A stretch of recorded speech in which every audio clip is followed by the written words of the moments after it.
So how to overcome the attraction of distraction?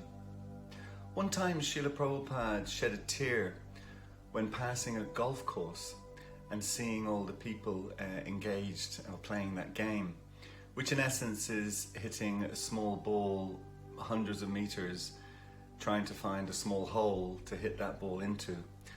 And then when you've done that, you repeat that process, that same thing 18 times.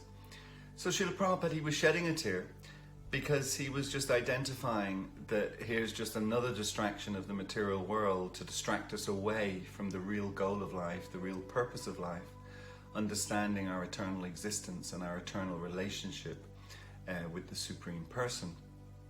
So yeah, it was in that sense sad.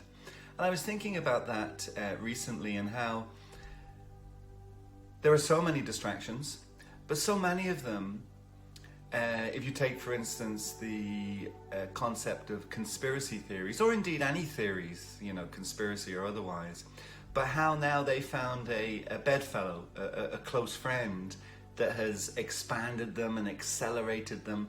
And that close bedfellow or friend is the internet or social media. And of course, one phenomena of social media is that you can put out any kind of idea, however grotesque or unbelievable or bizarre or unprecedented it may be, and you put it out into effectively what's an echo chamber, and all that you ever hear back from the echo chamber is support for the concept or the idea that you're promoting. Indeed, you know, the world over, they're grappling with that, governments and whoever else trying to grapple with separating reality from what is essentially illusion, or what they term fake news like that. So one such theory that has been around since time immemorial, but also I guess gaining or being accelerated by the connection with social media, is the idea that's generally promoted by the conservative religious groups that the end of the world is nigh, Armageddon, the apocalypse, doomsday, etc. So that's been promoted, as I say, since time immemorial, likely to be gaining more traction now. But what struck me about it was that it's always presented as an event. But of course it's not an event. It's a constant. As someone once said, the end of the world is nigh for some people every day.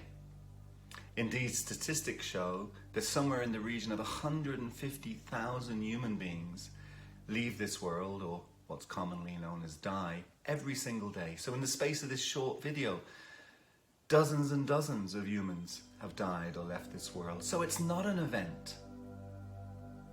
It's a constant. And everybody, to use their phraseology, the end of the day will be nigh for everybody. Everybody will experience the Armageddon, the doomsday, the apocalypse, etc. Of course, some people, they convince themselves through the process of belief that they'll be protected from that, saved from that. Now, of course, belief is a curious thing, because just because we believe something doesn't mean that it's true.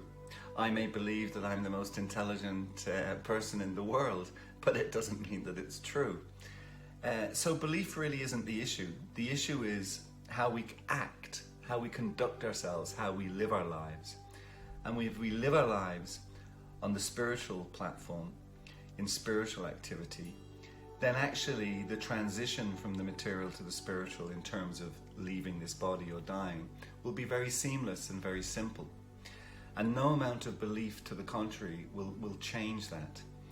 So yeah, the attraction of distraction and how to avoid it. So there are so many pitfalls with regards to that. But in relation to what we're talking about today, the first thing is to understand it is not an event, it is a constant. And the second thing is, as those words imply, that they're negative words, Armageddon, apocalypse, doomsday, etc., they imply something to fear. But it's only something to fear if we're not prepared for it. And the best way to be prepared for it is not through belief, but through how we act. Acting always with the understanding that we are eternal spiritual beings and our true home is the eternal spiritual world. That way, we will avoid the attraction of distraction, and we will comfortably transition from this world to the next seamlessly. Hare Krishna.